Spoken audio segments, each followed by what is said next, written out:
Hey everyone, Chris here for Thomann Guitars and Basses, and I'm super happy to sit here with Myles Cunningham, one of my favorite singers, guitar players, musicians. Myles, thank you for coming on the channel. Hey, thanks for having me. It's good to talk with you again. Oh yeah, it's been 3 years. Yeah. 3 years, 2021, when Eyes of March came out. March. Yeah. Time is flying by. Back in the good old pandemic times with the Zoom, good, the Zoom good old interviews. days. The good old days. I miss it. Nope. Not really. Oh, man. How are you doing? I'm great. No, I'm doing really well. Thanks for asking. I'm just excited to be back here. And, Oh yeah. You know. So nice to have you back. We're in Berlin, by the way. So we drove a bit. Myles flew a lot, but hey, these are those moments where you really look forward to. How long was the preparation, the recording session for the new album? Which, by the way, comes out in 2 days, if I'm correct about releasing this interview. So stay tuned, and you know where to get it. You should. I've heard it, and it's. Well, thank you. I paid him to say that. Yeah. Horrible record. I'm joking. The label's like, what are you doing? Shut up. Put a lid on it, Kennedy. No, I appreciate that. Thank you. The good fortune that I've had as a recording artist, because I've got 3 different entities, so you're always like kind of planning ahead. So the powers that be with Tim, my manager, was like, okay, we want to get you in to make a record 3rd quarter 2024 or 23. So it's like that. Then I just start woodshedding and trying to write while I'm on the road. Okay, let's go. Yeah. Now. So I basically had like 6 months to write a record. Yeah. And it's that's the thing. You do this enough, and you learn to get. You don't mess around. Yeah. You got to get things done. Is that something that motivates you? Is that something that pushes you and makes you go like, oh yeah? Or is this something like you try to avoid if possible? This kind of like now. Let me put it this way: when I was in school, when I was in like junior high and high school, I was always the kid who procrastinated till the very end and and to do a term paper or something. Yeah. But with making records, I've learned that that's not the best way to go. So I really try to be prepared. You won't find me going into a studio like with nothing. Okay. I won't do that. I'd like to have everything kind of planned out, or like real rough demos or sketches done, so that we know what we're doing.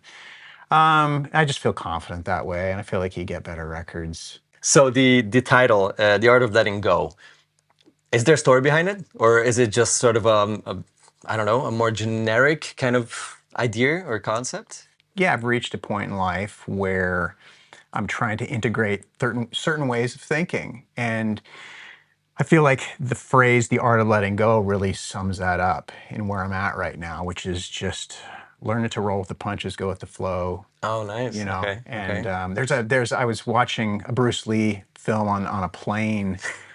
And I love Bruce Lee. I have to love Bruce Lee because we have the same birthday, right? Seriously. Jimi Hendrix, Bruce Lee, and we all have the same birthday. November 27th. So I've always had a kind of this thing, Bruce Lee's cool. I have to say that. But I was watching the film, and at one point in the film, he's like, be like, it's the beginning of the film, be like water, my friend. And I was like, wow, be like water. I love that. And so that was kind of part of the inspiration. But yeah, the art of letting go kind of just sums up a lot of those philosophies I'm trying to wade in at this point. Does the fact that it's a much more hard rock album compared to the first 2 solo albums related to this mentality? You could look at it that way. I like that, because the first record in particular, there were definitely parameters I set up. It's like, it's going to be an acoustic-based record because I'm in these other things that are more hard rock, and I don't want to go there. And I remember doing countless interviews where I would say that. And then by Ides of March, I was like, okay, it's okay to plug in once in a while, but we'll keep it bluesy, And then on this record, I was just like, you know what? I just want to rock.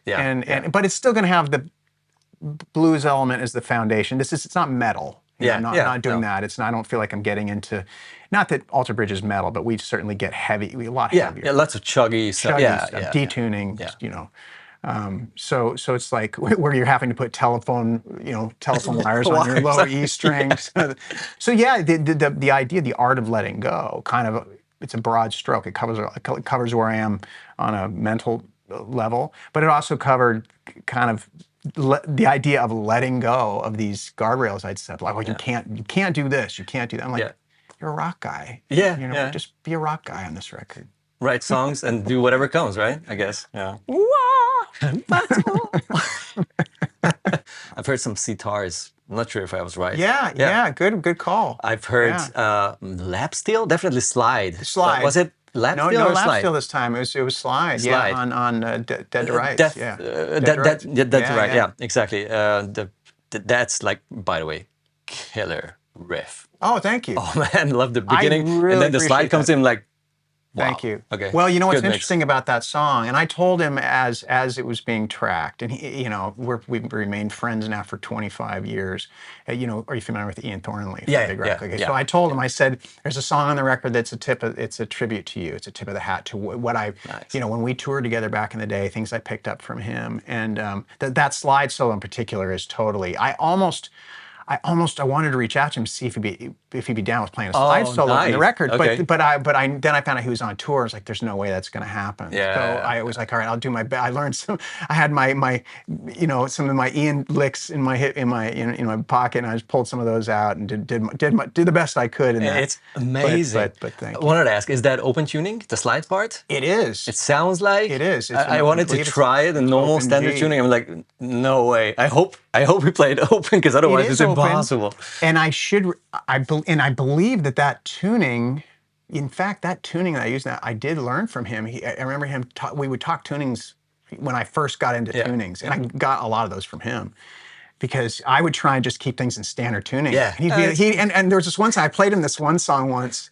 We were hanging out in LA because I was there to sing on the second Big record, and we were hanging out, and he was like, well, what do you got for this new Mayfield record you're working on? And I played him this song called Lila, which is like, let's see.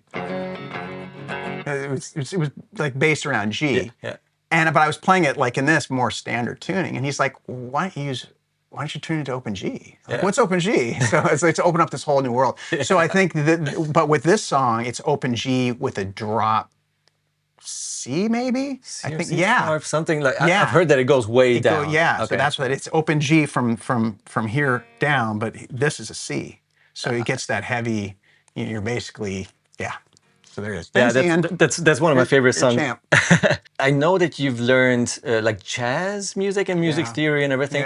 That song was one of the most shocking ones in terms of mixing, almost like mixolydian maybe, or like definitely major and minor tonalities. I love mixolydian. It definitely sounds like it's more of a minor thing in the verse, and then it throws in some, like you throw in some major thirds, like whoa, and then the chorus is full on major or mixolydian. It's like I genuinely appreciate hearing that, and I'll tell you why. Because that was one of a handful of tracks that was really challenging to complete.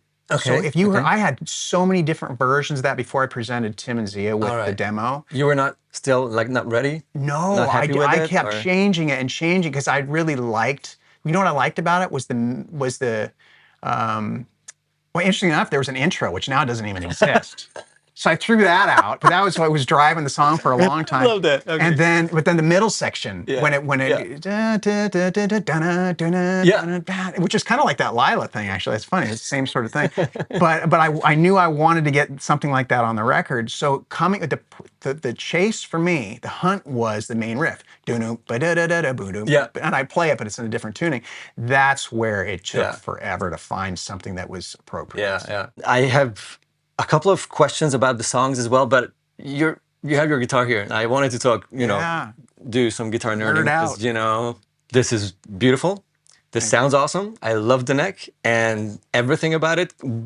How did this happen? Thank you. I still can't believe that it happened, because, as a kid, you dream of things like this. What, a signature? Not really. With Paul Reed Smith? Come on. I mean, so I'm still pinching myself, and I do love it. It took a long time. We spent a lot of time in R&D. I've said this a few times, that I have a new respect for that process. It was, gosh, I don't even know where to start. I knew I wanted to be a T-style. Okay, yeah. You know, and I know from you that you do like that shape, that vibe. I do. A lot of the ergonomics of that. I do. It's utilitarian. It's a workhorse. You don't have to. I feel like you don't have to worry if it falls over. Yeah. The headstock's not going to crack. Let's see. But let's see if then you can throw it across the room. Yeah. No. But yeah, for me, there's something very immediate about this combination of wood. Yeah. There's something about the swamp ash with the maple neck and the maple top. You know, the fretboard. There's a spank to it that I really like. Not that I don't like rosewood and mahogany or other variations, but there's something about this that I've always been drawn to, and the 25.5-inch scale. Yeah, because it's a little more fight.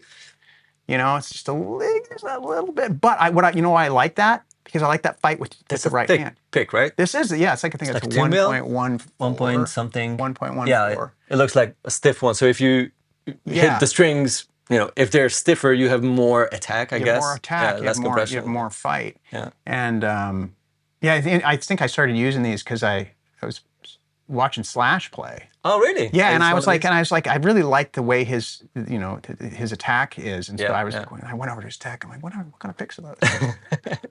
Yeah, picks are underrated. Picks change so much about your playing and the tone as well. Oh, massively. Yeah. I've been using these for a few years. I like it. The pickups and everything. I imagine you went for different versions, tried out stuff. Yeah. These do sound more humbucker-esque, which they are, than some of like the narrow field pickups that PRS does. Right. Why did you go for it? Because of versatility, or just wanted that rock brother of a T-style? To some degree, because there's already enough of those single coils out there. It's it becomes, where is it going to fit? Yeah, like, what is this going to do that others don't do? So for me personally, it was when they sent this version, because this was the second version. Okay. And I sent them, some thoughts and some things to inspire them, and it just was a little. If I remember correctly, it was a little dark. It didn't have the top end. Okay. I think that's how it went down. And then when this one showed up, I remember Paul. And Paul's awesome, because Paul gets so excited. Oh, yeah. And he's just so animated and so stoked. And I remember he was just like, you wait till you get this pickup, blah, blah, blah, blah, blah. And I just remember, I'll be the judge. And then fortunately it showed up, and I was like, okay, Paul, you're right, Paul and Rich and everybody. And I couldn't be happier, because what my concern was, as much as I love T-styles, that to go for just a straight single coil and try and use that with alter bridge, it's just not going to work. It's not really the ideal choice. Exactly, exactly. I guess you use this baby a lot throughout the recording of this album? It's all I used. Oh, really? Oh. It's and I know this sounds like a sales pitch, but it was one in particular, this black one. It was right out of a box. Yeah. And now I put a sticker on. There's a sticker on there that's a tribute to an artist. There's an artist in Spokane where I live who passed away, but his name is Harold Blaze, and so that's kind of anybody from Meyer is going to know. Oh, that's a Harold Blaze. Right? Nice. But got a little bit of Spokane, a little bit of the Pacific Northwest. But yeah, that guitar is 85% of what you hear on the record. Wow.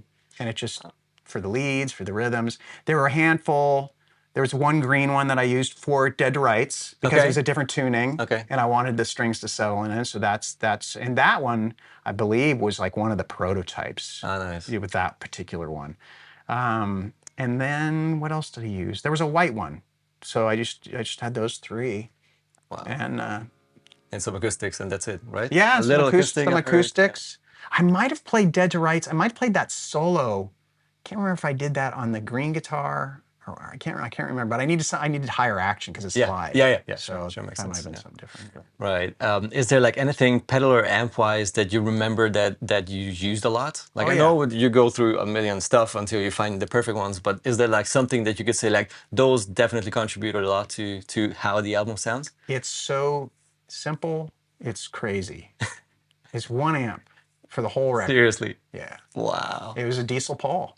Oh yeah, those are beasts. They sent me that amp back in 2018 when I was touring for Year of the Tiger. Oh, wow. Okay. And Peter was like, I think this would work really well. And so that's when I, first started messing with it. Yeah. Yeah. And but with this record, I remember we were doing pre-production back in Spokane, and so I pulled that amp out, and it just like it was the perfect fit for this record. It just was like, because it's not too heavy. Yeah.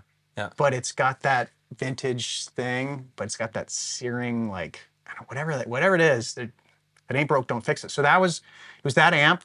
I think we used what's in the 212, which is basically like those creambacks, if I'm not mistaken. Wow. Okay. Yeah.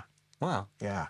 And I love those speakers. And I just turned on to those speakers. But I did an interview with Joe Bonamassa during the pandemic. Yeah. Yeah. And Joe, and I don't know if we talked about it during the interview, but we were talking about, he made a comment. He goes, because I just picked up a deluxe, an old 58 deluxe, and he made a comment. He goes, man, you should really consider trying creambacks. Creambacks, yeah. With those. They sound great. So that was the first time they got on the radar. Guess what speaker I have in every single cab I have at home, and by now, even in the Thomann studio, every second speaker behind us in the cabs is the creamback. Really? The 65 or the 75, one of those. The 75 has a bit more sparkle. Right. 65 is just a round, beautiful, bigger, warmer tone. They're great. Good stuff. I could not agree more. You know what I've heard? Fuzz sound. I'm not sure if it was a fuzz pedal or a certain setting, but like at least in 2 songs. Was it Mr. Downside, maybe? I believe Mr. Downside, and it's also in Art of Letting Go. Except it's a big heavy fuzz. Yeah, exactly. And it sounds gnarly, but it's not like in a fuzz face type of way. It's much more controlled, but definitely fuzzy. What was that? What was that? I love that tone. I was just talking with, because Mark Tremonti, we talked a few weeks ago, and he has the same thing. Dude, what is that pedal? Really? It's called the Argo. Argo. Wait, that kind of rings a bell, but not enough. It's Argo. sick. I'll check it out. It's whatever it is. Sick. It's amazing. So I think that was the only pedal I used in conjunction with, at times for leads. I would use it was my tried and true, the chicken soup. Oh, nice. Pedal. Yeah. For T-styles, it's just pushing the amp. Yeah, it's sweet. Yeah. That's fairly simple. I mean, really, rock and roll, right? It was so simple, but that was part of that was part of how we wanted to approach this record, and as opposed to let's go over here and try this configuration, and let's mic things that it was like, you know what? Let's just make this as if we were playing live. Just keep it super simple, and it was fun, and it's gonna be so easy to recreate live. That's what I want to ask. Like, do you go as a power trio on tour? That's it. That's gonna be it. Nice. I miss that quite a bit. It's huge productions all the time. It's like, I want to have that energy of like everyone counts, like 33% each. Like it's which for all 33 1/3% means you really got to have your be on. Yeah. And for me as a singer and the guitar player, I mean, it's double trouble for me. I'm kind of kicking myself because there's a few riffs that were fine before I knew that I was going to be singing. Because I had, sometimes you get in the studio and Elvis would be like, "Hey man, what if you just did a scat or did something here?" And I was like, "Well, but the problem is I'm going to have to try and recreate that live." And then talk about patting your head and rubbing your belly at the same time. Yeah. So I've been just woodshedding like a dog, just trying. I feel you. I've been there a couple of times. It's tough, but it's the good kind of challenge, like where you go crazy until you nail it, and when you're comfy, then it's just the nicest. Isn't it weird though how isn't it fascinating? You'll have something and you'll be like, I don't know how I'm going to do this. There's no way it's going to, and then you just keep doing it and doing it, and then before you know it, that's the incredible thing about it, the human brain. It's like, all right. The nicest part is when you can just sing and just enjoy the moment, and your hands do the thing. Right. They just do the riff, and it's there, and the timing is right, and you don't really notice it. Because then you're totally present, and you can totally channel the emotions you want to channel, and not have to worry. There's no stress. Yeah. But that's something that I've learned from playing with with Slash. So when we're rehearsing for tours or even for records, he will go over something and over it and over it and over it. And what I've learned, the benefit of doing that is it's just automatic at that point. You're not, because when you're standing on a stage and things happen, things happen, and you got adrenaline, and then you kind of freeze, all the things happen that get in the way.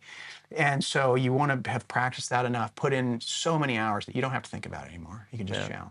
But that's I mean, whenever you guys play, it's like the CD, but better because the energy is there. But it just sounds absolutely 100% all the time. Your vocals, his playing, like he plays better than ever, which is he's on fire. Crazy. He's I'm so happy for recently with his blues. Yeah. Oh yeah. He's amazing. He's on fire. Talking of guitar playing, I'd love to hear a couple of your favorite riffs, if you have any of those. I mean, I know favorite songs is like picking your favorite child. It's like, nope. But favorite riffs to play, do you have any of those? On the new off like the new record? Yeah. I do. I have a few. I mean, the lead single is probably my favorite, just because I remember stumbling onto it in a hotel room, and I was just, I don't know, it's a lot of times when I pick up a guitar, just keep in mind with this on the record, we use the Argo pedal as well. Yeah, that's how it sounds like. Yeah. Yeah.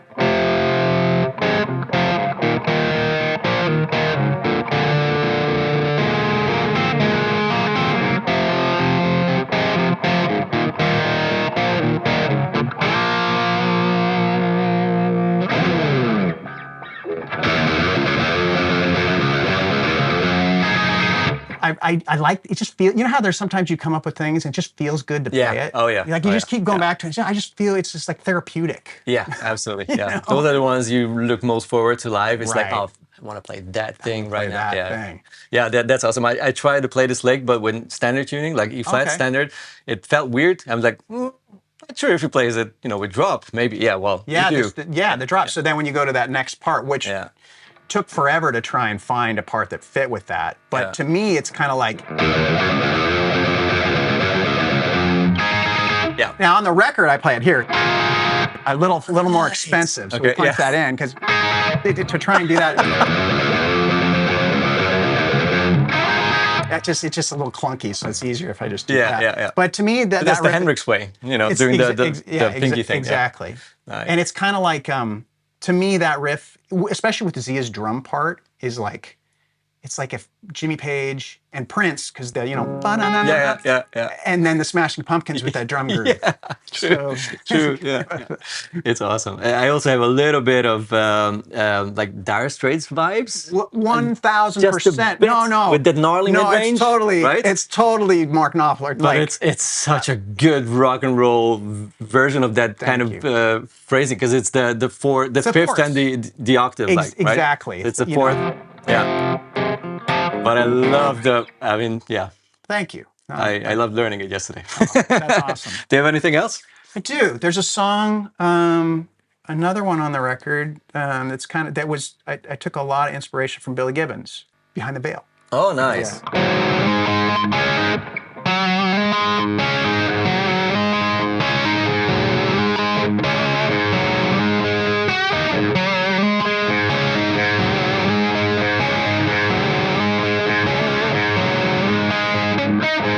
Get the idea. Yeah. But and then it breaks into kind of the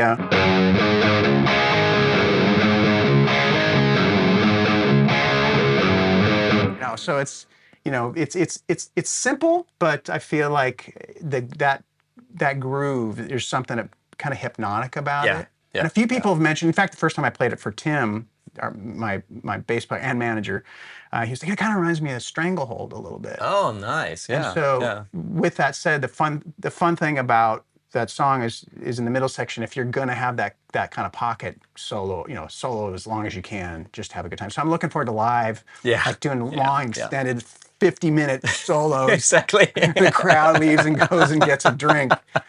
But is he still up there playing that damn solo? Sure. Yeah, I know exactly what you mean. Yeah. Those are the moments. There's this one riff. Was it Mr. Downside? I think at the beginning. Oh, it's like an open D thing with the That's like.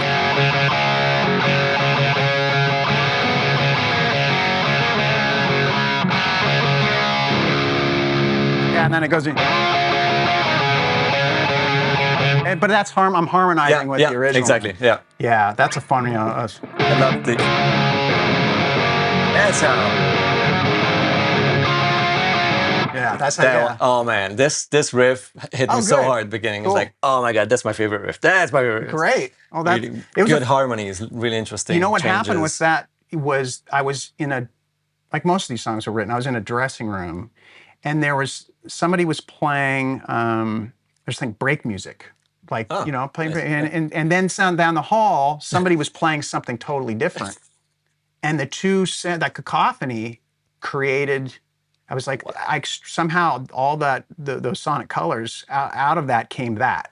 I was like, what if that happened? So it was kind of weird, but that's happened before with those Happy Mistakes. The song Blackbird in the Alter Bridge catalog. That's how that chorus happened. Seriously? I was sitting somewhere and I heard them. The band was playing. They were playing something, and then there was like a dance. Believe it or not, there was like a dance troupe or something. Okay. They were playing like EDM, whatever. Yeah. And whatever happened between the two was "Let the Wind Carry You." I don't know. It's very wow, weird, happy accident. I'm happy about it. Yeah. Oh man, this is awesome. I could go on for ages and just nerd out with you on this, but I know you have to go. I don't want to hold you up all day. Always a pleasure. Let us know in the comments below if you have any questions. I might have some info because we had some off-camera talk too. We'll see if we can help you out. And of course, let us know which is your favorite song on the new record. It's going to be out in 2 days on Friday. This should air on Wednesday, 2 days before that. So stay tuned and grab the album wherever you want to. Is there going to be a vinyl? There is. Yes. Lots of different colors. Come in for stuff. that. Yeah. Nice. Well, Myles, thank you so much, man. Absolutely beautiful. You guys take it easy. Bye-bye.